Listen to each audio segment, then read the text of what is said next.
Welcome back to First Move. This week marks 2 years since Kabul fell to the Taliban, the fundamentalist group seizing control of Afghanistan following a chaotic, controversial withdrawal by the United States after nearly 20 years of fighting. The United Nations is urging the international community not to forget the suffering of its people, including the severe restrictions imposed on the rights of both women and girls.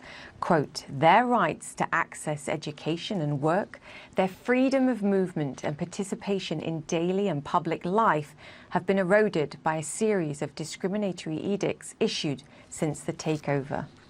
The treatment of some women and girls in Afghanistan has been laid bare by my next guests. Sola Mahfouz risked everything to get an education. At 16, she taught herself maths and English in secret online. She sneaked into Pakistan to take her SAT test before finally escaping Afghanistan with her family to the United States. And her will and perseverance paid dividends. Today, she's a quantum computing researcher at Tufts University in Massachusetts. Her memoir, called Defiant Dreams, was co-written by the human rights activist Malaina Kapoor. And I'm very pleased to say they both join me now. Sola, Malaina, it is a huge honor to have you on the show, and I love the book. It was both heartbreaking, I think, and heartwarming in equal measure. Sola, I want to begin with you, because this book at its core is about your fight for freedom, your fight, I think, for the right to an education and the will, the strength to risk it all in pursuit of that. Where did that come from? Where did that strength and desire come from? So thanks for having us. My grandfather was self-educated. And so, at age 16, I did not know how to add and subtract. And that was because when I was 11 years old, a group of men came to our door and threatened us if I continued going to school. And from that day on, the restriction on my life continued to increase. I left home only a couple of times a year. And whenever I did, I had to wear this suffocating burqa that covered me from head to toe. Meanwhile, my brothers were going to school and they were thriving academically, and I was deeply jealous of their lives.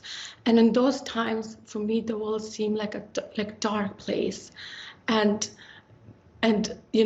my grandfather said that education is like opening a window to the world, and I needed that window and that light to shine in.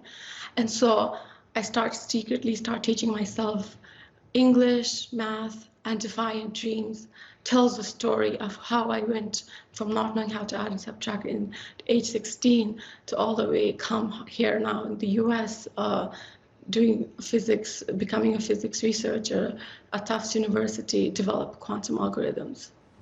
It is an amazing story, and there was actually so much in that. But one of the things that gave me goosebumps in the story, you said you began to grow up the day that your mother told you to be quiet. She was afraid of your laughter. You were threatened, men threw excrement at you. You were threatened with acid. I mean, people have to understand, I think, what living was like. And this was while the United States, let's be clear, and NATO was there. But you also tell the story of your aunt's fight for education, your mother's fight for education, and your grandfather. Malaina, just talk about this, because I know this is also part of the reason why you're also involved in telling this story, because this is Sola's story, but it's true for many women as well. Absolutely. I think I was initially drawn to Sola's story just on the face of it, just how inspiring it is, the fact that she could only secretly educate herself using an extremely slow dial-up internet connection, the fact that she had to study in the middle of the night because that was the only time she wasn't required to cook and clean as a member of her household. But in many ways, the deeper reason I wanted to be a part of this is because this is Sola's story, but it's also a story of mothers and daughters, and the fact that history is moving backwards in Afghanistan. Sola's own mother was a student at Kabul University and then a professor there. She would have students who were older than her. She would fill her classrooms, but then she had to watch as her own daughter couldn't even finish an elementary school level education. And now, of course, that's a story that's echoing across the country. And it felt really important to help amplify those stories. Yeah, and you really did that so well. Sola, you mentioned in a way, the heartbreak of watching your brothers get educated, be allowed to go to university. And I know you actually asked your brother for help, and he refused, which I think is a fundamental part of this story, is the sort of women's fight for education and the will to do more actually than just be a housewife, and the pressure from the male line, although your grandfather of course is an exception and a sort of blinding light in this story as well. Just describe that moment when you finally got to university in Chicago and you realized you didn't have to cover yourself anymore. I mean, the life adjustment that you went through there. I think for me, when it felt surreal. Like I have thought, like, you know, I was reading books, and, you know, in some ways when I started learning, I felt intellectually free. But, you know, but only when I come to the US, I felt there was, you know, I just felt like I was back, I was 11-year-old, because, you know, I could leave home without like a burqa, and it just like the boundaries from home to streets was kind of, there was kind of no boundaries. And so I think that was really freeing. What do you think it is about the Taliban, about, to a larger degree, I think, the culture as well, that tries to prevent women doing more, being more, getting educated? Malaina, start us off. You know, I think that in the book we cover so many generations of history, and this repression of women really isn't just unique to the Taliban. It's something that has unfortunately unfolded across the country, really because women haven't ever been in a position of power for long enough to ensure that with the next political wins, their rights aren't taken away. You know, Sola's mother, her grandmother, her aunts, all of them went through similar struggles. The fact that her sisters were just born a few years older than her, earlier than her, and then they had to live lives of arranged marriage at the age of 16 or 17. You know, this is not a story that only takes place over the last 20 years when the United States was involved in Afghanistan, but the repression of women is something that's stretched on for so much longer.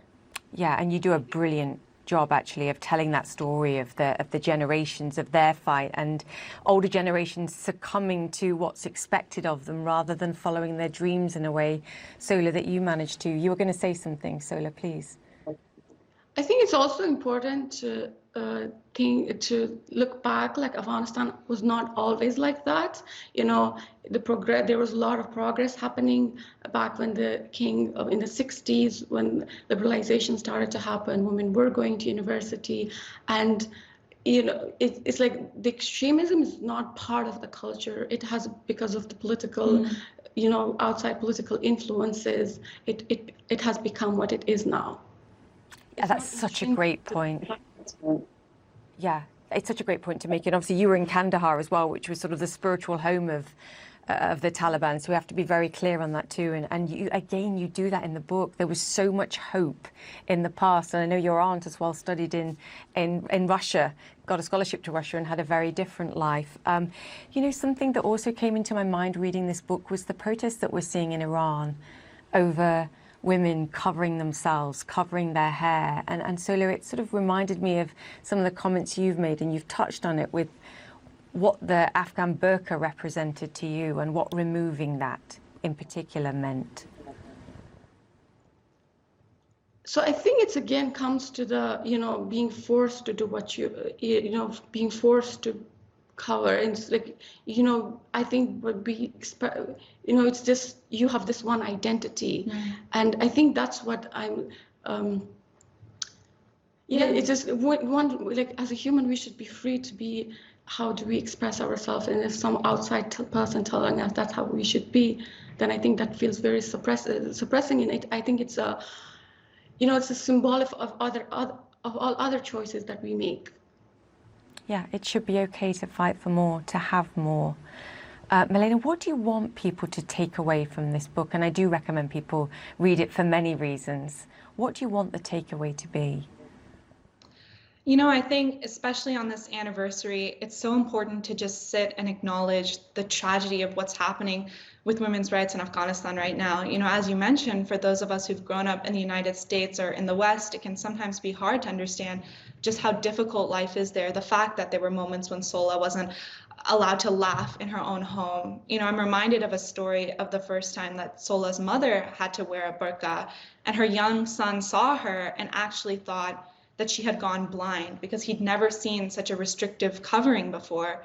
And his family laughed at him in that moment because, of course, you can see a little bit through the crisscross slats over the eyes. But upon reflection, really, his innocent assessment was so correct that in that moment she had lost everything, and in many senses she had gone blind. And now that's a story we see in so many households across Afghanistan. And it's important that that doesn't become normalized, because when we normalize the oppression of women, we all lose so much. Malaina, do you mind me asking how old you are? I'm 20. Yeah, I think our audience need to understand, as I get a frog in my throat listening to you speak. Sola, I mentioned how amazing your achievements are, that you have this astonishing career, quantum researcher in the United States, which is an incredible achievement, but it came, leaving Afghanistan came at a huge price too. Your mother was very badly injured, and that's also part of the story that comes out. I wanted to ask about how your mother's doing and what your friends and what your family back home think of what you've achieved, and whether that's managed to inspire others. I hope it has. They are proud, and you know, my mom has been a source of light for me, even in the darkest times. And you know, she would always tell me stories of her when she was a professor at Kabul University, having a classroom full of students. And you know, Defiant Dreams is my story, but it's also her story. And I hope to live to have what once she had. And you know, it's just politics that, you know, that has, you know, destroyed everything, and it taken away everything for her. And I hope that in some small ways I'm able to, you know, give back to that my young mom who once lost everything. I agree, because it is your mother's story too. Thank you, ladies. I recommend people read the book. You'll have this reaction. Girls, thank you. Sola, Malaina, talk to us soon. Thank you. Thank you for writing an amazing book. We're back after this.